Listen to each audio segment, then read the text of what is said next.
Alright, YouTube, I found some old Russian 7.62 hunting rounds. I want to see what they compare to a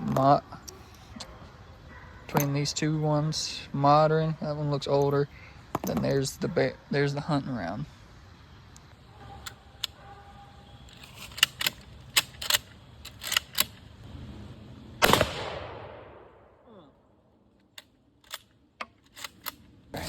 Number 2.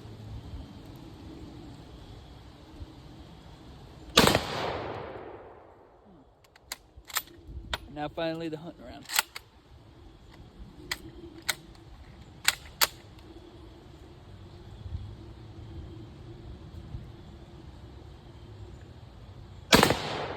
Oh, that one kicked harder.